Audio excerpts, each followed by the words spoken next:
Welcome to Pratap classes. दोस्तों, Pratap classes के YouTube channel पर आपका स्वागत है। तो आज है संडे और संडे यानी कि रविवार के दिन मिलेगा आपको weekly top 50 question.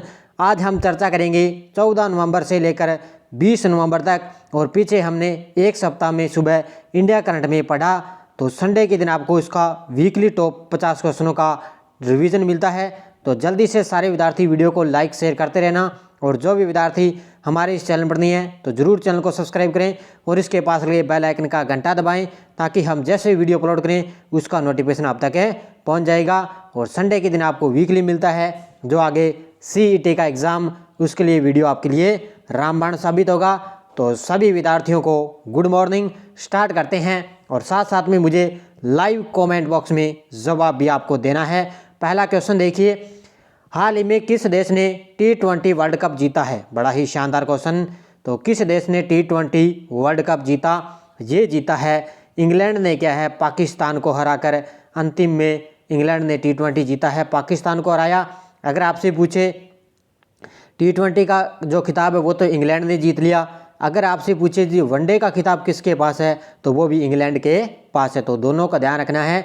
T20 world cup भी इंग्लैंड के पास है और वनडे का खिताब भी इंग्लैंड के पास है। दूसरा क्वेश्चन देखो, किस ओलंपिक पदक विजेता ने फिट इंडिया स्कूल सप्ताह के शुभंकर तूफान और तूफानी का शुभारंभ किया है? तो ये किया है PV सिंधु ने। किसने किया है? PV सिंधु के द्वारा ओलंपिक पदक विजेता PV सिंधु है। इन्होंने फिट इंडिया स्कूल सप्ताह के शुभंकर तूफान और तूफानी का शुभारंभ किया है। तीसरा क्वेश्चन, पहली बार किस शहर ने सैयद मुश्ताक अली ट्रॉफी जीती है? तो पहली बार किस शहर ने सैयद मुश्ताक अली ट्रॉफी जीती? ये जीती है मुंबई ने। मुंबई ने क्या है? हिमाचल प्रदेश को हराकर पहली बार सैयद मुश्ताक अली ट्रॉफी जीती है। चौथा क्वेश्चन, किस देश के पर्यटन विभाग ने ओलंपिक स्वर्ण पदक विजेता नीरज चोपड़ा को फ्रेंडशिप एम्बेसडर बनाया है? तो ये बनाया है स्विट्जरलैंड का जो पर्यटन विभाग है, उसने क्या है ओलंपिक जो स्वर्ण पदक विजेता नीरज चोपड़ा हैं उनको फ्रेंडशिप एम्बेसडर बनाया। क्यों बनाया? क्योंकि लगभग नीरज चोपड़ा है जो स्विट्जरलैंड की यात्रा पर ज़्यादातर रहे, तो उनके पर्यटन विभाग ने इनको फ्रेंडशिप एम्बेसडर बना दिया। अगला क्वेश्चन, किस मंत्रालय ने सर्वश्रेष्ठ कृषि पुरस्कार के लिए इंडिया एग्री बिजनेस अवार्ड 2022 से सम्मानित किया? ये किया है पशुपालन व मत्स्य पालन को। इसको पशुपालन व मत्स्य पालन ने। अगला क्वेश्चन, अखिल भारतीय रबड़ उद्योग संघ के नए अध्यक्ष कौन चुने गए हैं? अखिल भारतीय रबड़ उद्योग के नए अध्यक्ष चुने गए रमेश केजरीवाल। कौन चुने गए हैं? रमेश केजरीवाल को रबड़ उद्योग का नया अध्यक्ष बनाया गया है। अगला क्वेश्चन, किस मंत्रालय ने भारत के पहले सॉवरेन ग्रीन बॉन्ड फ्रेमवर्क को मंजूरी दी है? तो ये दी है वित्त मंत्रालय ने। किसके द्वारा? हमारी वित्त मंत्री है निर्मला सीतारमण के द्वारा भारत के पहले सॉवरेन ग्रीन बॉन्ड फ्रेमवर्क को मंजूरी दी गई है। 8 नंबर क्वेश्चन देखो, मुख्यमंत्री नवीन पटनायक ने 2023 के अंत तक किस राज्य को स्लम मुक्त बनाने की घोषणा की है? तो ये की है उड़ीसा के मुख्यमंत्री हैं नवीन पटनायक। उन्होंने 2023 के अंत तक क्या है उड़ीसा को स्लम मुक्त बनाने की घोषणा की है। अगला क्वेश्चन, वीर नारी के लिए भारतीय सेना ने वीरांगना सेवा केंद्र की शुरुआत कहाँ से की है? तो बड़ा ही शानदार क्वेश्चन। वीर नारी के लिए भारतीय सेना ने वीरांगना जो सेवा केंद्र की शुरुआत है वो नई दिल्ली से की है। कहाँ से? नई दिल्ली से। अगला क्वेश्चन, भारतीय रेलवे ने कितने प्रतिशत ब्रॉडगेज रेल नेटवर्क का विद्युतीकरण किया है? तो भारतीय रेलवे के द्वारा क्या है ब्रॉडगेज रेलवे नेटवर्क का विद्युतीकरण किया गया। ये किया है 82%। कितना किया गया है? 82% किया गया है। भारत के पहले प्रधानमंत्री पंडित जवाहरलाल नेहरू की कौन सी जयंती बनाएगी? तो हाल ही में आपको पता है 14 नवंबर को जब बाल दिवस इनके जन्म दिवस के उपलक्ष्य पर मनाया जाता है, उनकी अब की बार 133वीं जयंती बनाएगी। कौन सी? 133वीं जयंती। अगला क्वेश्चन, हाल ही में कौन सा शहर कबड्डी विश्व कप 2025 की मेजबानी करेगा? तो कबड्डी विश्व कप 2025 की मेजबानी ये करेगा वेस्ट मिडलैंड्स। कौन करेगा? West Midlands. अगला, PM मोदी ने किस शहर में 108 फीट ऊंची स्टैच्यू ऑफ प्रॉस्पेरिटी का अनावरण किया? तो PM मोदी ने किया है बेंगलुरु शहर में क्या है उन्होंने 108 फीट ऊंची स्टैच्यू ऑफ प्रॉस्पेरिटी का अनावरण किया है। अगला क्वेश्चन, केंद्र सरकार ने किन दो शहरों के बीच दुनिया की सबसे लंबी नदी क्रूज शुरू करने का प्रस्ताव रखा है? तो केंद्र सरकार के द्वारा दो शहरों के बीच में क्या है, दुनिया की सबसे लंबी नदी क्रूज शुरू करने का प्रस्ताव रखा। वो है वाराणसी से लेकर डिब्रूगढ़ असम तक, यानी कि वाराणसी उत्तर प्रदेश से लेकर डिब्रूगढ़ असम तक। अगला क्वेश्चन है, कौन सा देश IBASA नेत्रहीन फुटबॉल महिला एशियाई और ओशिनिया चैंपियनशिप 2022 की मेजबानी करेगा? ये करेगा अपना देश भारत, जिसका आयोजन क्या है, केरल के कोच्चि शहर में इसका आयोजन किया जाएगा। अगला क्वेश्चन देखो, नोबेल पुरस्कार विजेता वेंकी रामकृष्णन को किस देश ने शाही ऑर्डर ऑफ मेरिटो से सम्मानित किया गया है? नोबेल पुरस्कार विजेता हैं वेंकी रामकृष्णन, इनको क्या है, किस देश के द्वारा शाही ऑर्डर ऑफ मेरिटो से सम्मानित किया गया? ये किया गया है ब्रिटेन के द्वारा। किसके द्वारा? ब्रिटेन के द्वारा इनको सम्मानित किया गया। 17 नंबर, किस देश ने प्रस्थान एक अपतटीय सुरक्षा अभ्यास आयोजित किया? ये किया है भारतीय नौसेना के द्वारा। जिन्हें भारतीय नौसेना के द्वारा क्या है, प्रस्थान है, ये भारतीय नौसेना के द्वारा अभ्यास किया जाता है। नेक्स्ट क्वेश्चन देखो, किस वर्ष को आसियान भारत मैत्री वर्ष के रूप में घोषित किया गया है? जो कौन सा वर्ष है उसको क्या है, आसियान भारत मैत्री वर्ष के रूप में घोषित किया। ये किया है 2022 को। किसको? 2022 को। 19 नंबर, किस राज्य में अमूर फॉल्कन फेस्टिवल का 7वां संस्करण आयोजित किया गया है? किस राज्य में अमूर फॉल्कन फेस्टिवल का 7वां संस्करण आयोजित किया गया? मणिपुर के अंदर। किस राज्य में किया गया है? मणिपुर में। अगला क्वेश्चन है, किस राज्य में देश का पहला हाइड्रोजन ईंधन सेल कटमरेन वेसल का निर्माण करेगा? किस राज्य में देश का पहला हाइड्रोजन ईंधन सेल कटमरेन वेसल का निर्माण करेगा? ये करेगा उत्तर प्रदेश के वाराणसी शहर में। यहाँ पर है उत्तर प्रदेश के वाराणसी शहर में। अगला क्वेश्चन है, राष्ट्रीय खेल पुरस्कार 2022 मेजर ध्यानचंद खेल रत्न अवार्ड किस खिलाड़ी को दिया गया? इस क्वेश्चन को तो आपको स्टार लगाना ही लगाना है, और इसकी पूरी डिटेल मैंने आपको, जो डेली मेरी क्लास आती है 7 बजे, पूरे तथ्य के साथ इसकी डिटेल भी आपको मैंने बता दी। तो राष्ट्रीय जो खेल पुरस्कारों में मेजर ध्यानचंद खेल रत्न अवार्ड है वो शरत कमल अंचता को दिया गया है। अगला क्वेश्चन देखो, हाल में किस व्यक्ति को भारतीय अंतर्राष्ट्रीय फिल्म महोत्सव में सत्यजीत रे लाइफ टाइम अचीवमेंट अवार्ड से सम्मानित किया जाएगा? ये किया जाएगा कार्लोस सोरा को। ऑप्शन नंबर 1 इसका राइट आंसर हो जाएगा। अगला क्वेश्चन है, भारत के किस राज्य को लंदन में आयोजित वर्ल्ड ट्रेवल मार्ट में प्रतिष्ठित रिस्पॉन्सिबल टूरिज्म ग्लोबल अवार्ड जीता? ये जीता है केरल ने, और ये मैंने आपको बता दिया कि लंदन में इसका आयोजन किया गया, जिसमें भारत भी इसमें भाग ले रहा है। उसमें केरल राज्य को क्या है, सर्वश्रेष्ठ जो प्रतिष्ठित रिस्पॉन्सिबली टूरिज्म ग्लोबल अवार्ड है दिया गया है। 24 नंबर, 41वां भारत अंतर्राष्ट्रीय व्यापार मेला किस शहर में शुरू हुआ है? ये हुआ है नई दिल्ली में। 41वां भारतीय जो अंतर्राष्ट्रीय व्यापार मेला है वो नई दिल्ली में शुरू हुआ है। अगला, मुकेश अंबानी की कंपनी किस शहर में देश का पहला मल्टी मॉडल लॉजिस्टिक पार्क बनाएगी? साथ साथ में आपको लाइक करना है और शेयर करना है। देखते हैं कितने के विद्यार्थी लाइक कर रहे हैं और शेयर कर रहे हैं। वीडियो को शेयर जरूर करना है और लाइक वो तो आपको करना ही करना है। तो मुकेश अंबानी ने क्या है, किस कंपनी यानी कि किस शहर में इसने क्या है, चेन्नई शहर में देश का पहला मल्टी मॉडल लॉजिस्टिक पार्क है बनाएगी। अगला, किस राज्य ने 55वां राष्ट्रीय पुस्तकालय सप्ताह बनाया है?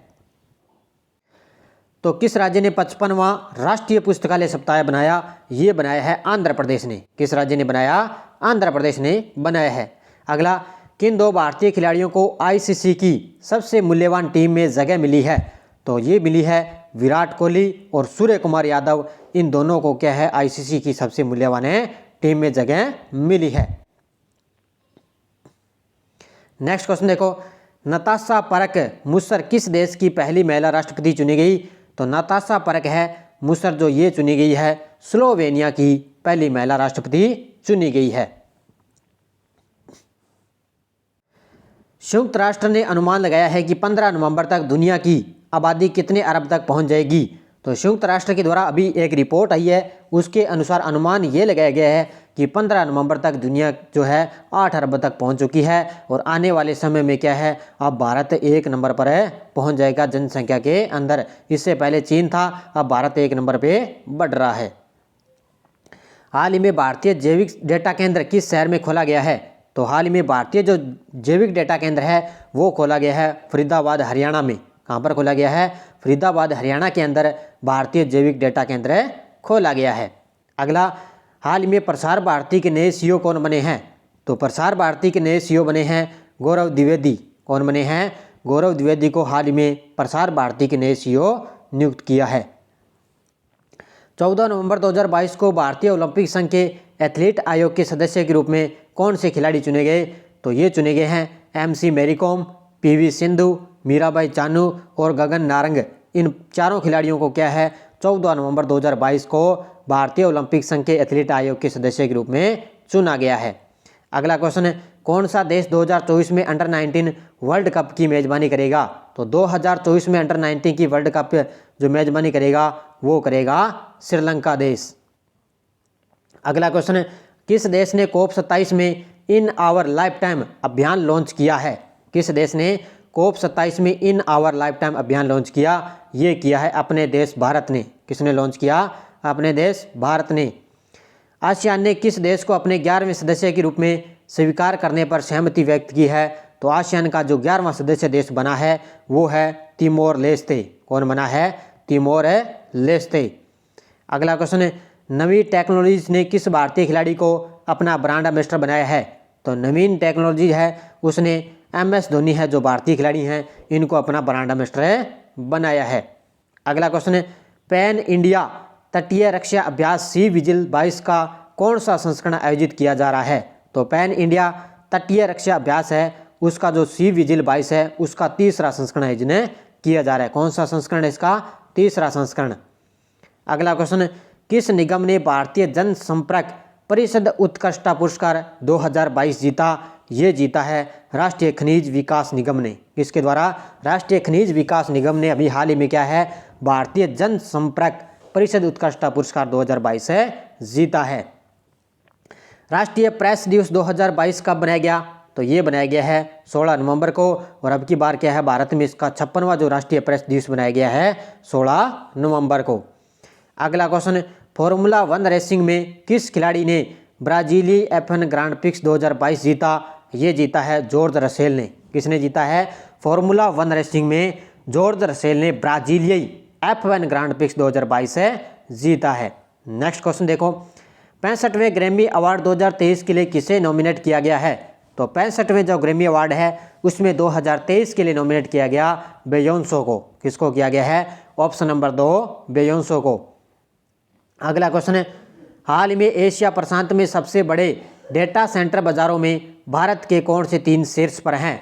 तो एशिया प्रशांत में सबसे बड़े डेटा बाजारों में भारत के 3 शहर हैं हैदराबाद, चेन्नई और नई दिल्ली। ये 3 शहर क्या हैं? टॉप पर हैं।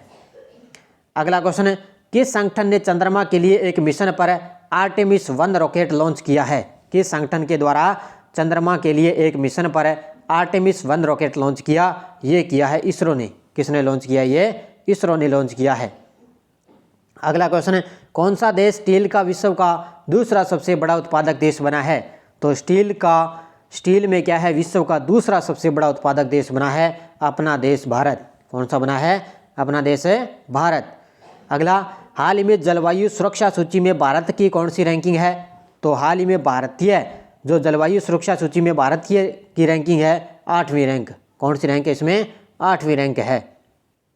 नेक्स्ट क्वेश्चन देखो, भारत समेत कई देशों ने मास्को प्रारूप पर वार्ता किस देश पर त्रिपक्षीय बैठक आयोजित की है? तो भारत समेत देशों ने क्या है कई देशों ने मिलकर मास्को प्रारूप पर वार्ता की और ये की है त्रिपक्षीय बैठक आयोजित है अफगानिस्तान पर है। किस पर है? अफगानिस्तान। अगला, हाल ही में राष्ट्रीय महिला आयोग ने डिजिटल शक्ति 4.0 की शुरुआत कब की है? तो राष्ट्रीय महिला आयोग ने डिजिटल शक्ति 4.0 की शुरुआत की है 16 नवंबर से। कब से? 16 नवंबर से। अगला, किस देश ने ऑस्ट्रेलिया को हराकर बिली जीन किंग कप जीता है? किस देश ने ऑस्ट्रेलिया को हराकर बिली जीन किंग कप जीता? ये स्विट्जरलैंड ने क्या है ऑस्ट्रेलिया को हराकर बिली जीन कप जीता है। अगला क्वेश्चन है, ITTF एथलीट आयोग के सदस्य बनने वाले पहले भारतीय खिलाड़ी कौन बने हैं? तो ITTF एथलीट आयोग के सदस्य बनने वाले पहले भारतीय खिलाड़ी बने हैं शरत कमल, जिनको हाल ही में मेजर ध्यानचंद अवार्ड इनको दिया गया है। अगला क्वेश्चन देखो, कोरोना के बाद नई कंपनियां खोलने में कौन सा राज्य देश में दूसरे स्थान पर है? तो कोरोना के बाद क्या है, नई कंपनियां खोलने में कौन सा राज्य है जो देश में दूसरे स्थान पर है? तो ये है उत्तर प्रदेश। पहले स्थान पर है महाराष्ट्र, जिसने 60,000 कंपनियां खोल रखी है, और उत्तर प्रदेश ने 30,000 कंपनियां खोली है। जो कोरोना के बाद नई कंपनियां दूसरे स्थान पर है उत्तर प्रदेश। अगला, भारतीय सेना ने 18 नवंबर को इंजीनियरिंग कोर का कौन सा स्थापना दिवस मनाया है? तो भारतीय सेना के द्वारा 18 नवंबर को इंजीनियरिंग कोर का कौन सा स्थापना दिवस मनाया गया? 242वां। कौन सा? 242वां। अगला, ब्लैकस्टोन ने किस देश से अपना एशियन डाटा सेंटर कारोबार शुरू किया है? तो ब्लैकस्टोन है, ये एक अमेरिकी जो बहुराष्ट्रीय कंपनी है, निजी कंपनी ब्लैकस्टोन, उसके द्वारा भारत देश में क्या है, उसने अपने एशियन डाटा सेंटर कारोबार है शुरू किया है। अगला, नीति आयोग का पूर्णकालिक सदस्य किसे नियुक्त किया गया है? तो नीति आयोग का जो पूर्णकालिक सदस्य है वो अरविंद वीरवानी को नियुक्त किया गया है। आज का अंतिम क्वेश्चन देखो, भारत सरकार कब से राष्ट्रीय मुनाफाखोरी रोधी प्राधिकरण को समाप्त करेगी? तो भारत सरकार के द्वारा अब क्या है, राष्ट्रीय मुनाफाखोरी रोधी प्राधिकरण को समाप्त करेगी, और ये 1 दिसंबर है 2022 से। कब से? 1 दिसंबर 2022 से। ये थे 54 क्वेश्चन मैंने करवा दिए। संडे के दिन आपको वीकली टेस्ट मिलता है, तो सारे विद्यार्थी जाते जाते वीडियो को लाइक करेंगे, शेयर करेंगे, और PDF आपको इसकी है जो शाम तक टेलीग्राम पर आपको मिल जाएगी। वीडियो के डिस्क्रिप्शन में भी टेलीग्राम का लिंक है, तो हमारे ज़रूर टेलीग्राम को ज्वाइन कीजिए। और शाम 7 बजे आपको क्लास मिलती है। मैंने राजस्थान के इतिहास में चौहान वंश के 2 जो है टॉपिक कंप्लीट करवा दिया, और आज 7 बजे आपको मिलेगा मारवाड़ के राठौड़ वंशों का वीडियो मिलेगा। शाम 7 बजे मैंने डेली क्लासेस आपके लिए शुरू कर दी। तो जाते जाते सारे विद्यार्थी वीडियो को लाइक करेंगे, शेयर करेंगे, निरंतर मेरी क्लास के साथ बने रहिए। डेली आपको 7 बजे मेरी लाइव क्लास मिलती है। धन्यवाद। जय हिंद, जय भारत।